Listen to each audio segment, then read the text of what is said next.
Imana nta nubwo bari bayihombeje kuko yari kuburyo yari yihombye ubutunzi bukomeye cyane gose ku buryo itari kuronka ibindi vyamwa bikomeza kubako, ahubwo nuko bari bishe itegeko ryayo, kuko Imana yivuze ngo ntukagire, ntukagenze uku, iryo tegeko nawe ubwawe itegeko ryo munzi wawe hari ibintu washize wateretse ahantu runaka, haje ubikura utabimubariye, nawe urumva ko abasuzuguye itegeko ryawe.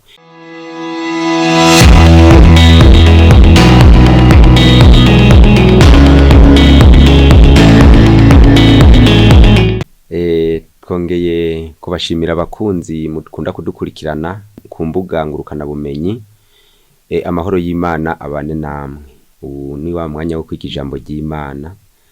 Tugiye kuganira ijambo ritubwira ngo icaha co kubesha. Rero muri iyi si turimwo abantu benshi barabesha, dukunda kubesha buri tuntu twinshi, mbere bakunda kunabicamwe imigani bavuga ngo nube utabeshe ntashobora gusumira umwana.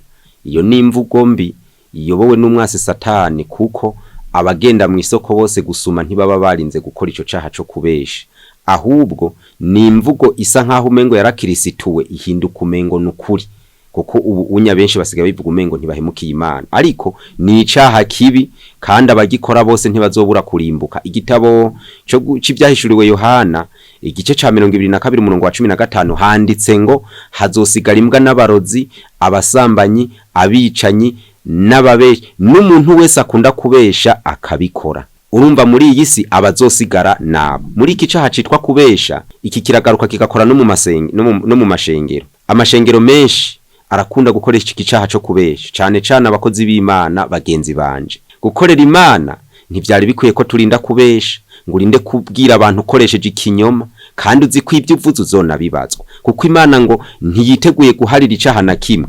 Vyanditswe mu Musiguzi 12:13 ahanditse ngo byose byarumviswe indunduro yavyo niyi: wubaha Imana, witondera ibyagezwe nayo, kuko ivyo ari byo bibereye rwose umuntu wese. Ngo kuko Imana izoshira igikorwa cose mu rubanza, ari iciza ari kibi. Ikintu kibi rero ni mu vyitwa bibi no kubesha birimwo. Kubesha rero ni bibi cyane. Ivyo bimaze gufata abantu benshi. Yaba umuntu ashobora kuza kugusaba umuriro ukamubwira ngo ntawe uhari kandi uwufise. Umuntu ashobora kugusaba umunyu ukamubwira ngo ntawe uhari kandi uwufise.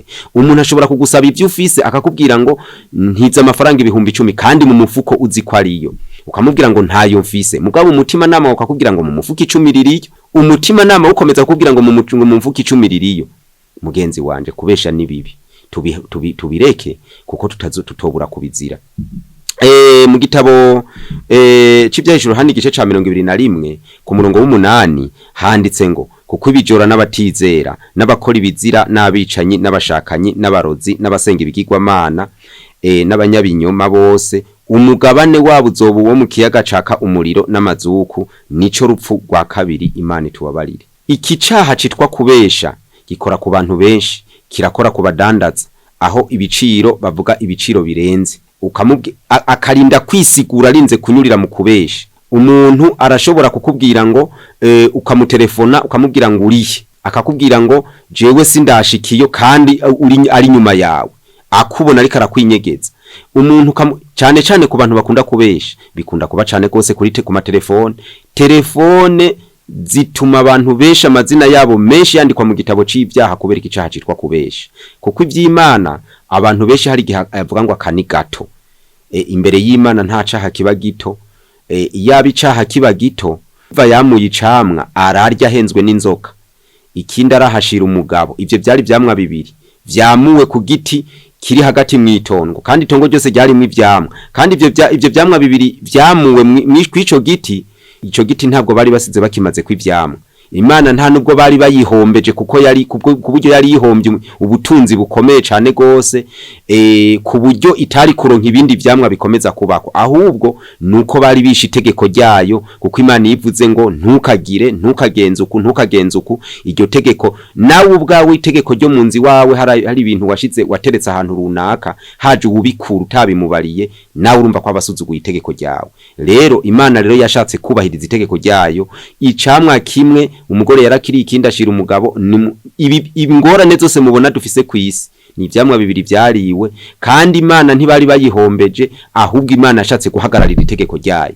niyo mpamvu n'abantu benshi bagwa ngo amategeko y'Imana yarahavuye, nyamuneka ntiyohava, na Yesu yararivumera aravuga ngo icoroshe nuko ijuru n'isi byuvaho, hakwinzatsa imwe iva mu mategeko. Niyo mpamvu rero itegeko rimwe ryari ryahawe abavyeyi bacu ba mbere ryatumye isi yose ihura n'ingorane zikomeye, raba turapfa kubera icamwa cariwe, raba turagwara kubera icamwa cariwe, raba turasonza kubera icamwa cariwe, raba turasaza twavuye ku myaka 960 n'iyindi nkuko abambere babigira, nkuko vyanditswe mu gitabo c'itangurira ibice 4, ariko usomye no kuhereye ku bice 3 kuza ku bice 4, ivyo izo ngorane zose zo gusaza abantu bagapfimbura gihe, umuntu agapfa kiri umwana akiri muto, urupfu rwazanywe n'icaha kubera ivyamwa bibiri vyariwe. None se niba koko uvuze ko kubesha, ako we wise gato ngo urabeshe, nimba ari umuntu akubwiye ngo agutelefone akakubaza ati urihe, ugaca umubwira ati mbo ndi kure sindashika, ati ndindira inyuma y'amasaha 2 canka kubwira ahandi hantu ari kandi ari impande yawe,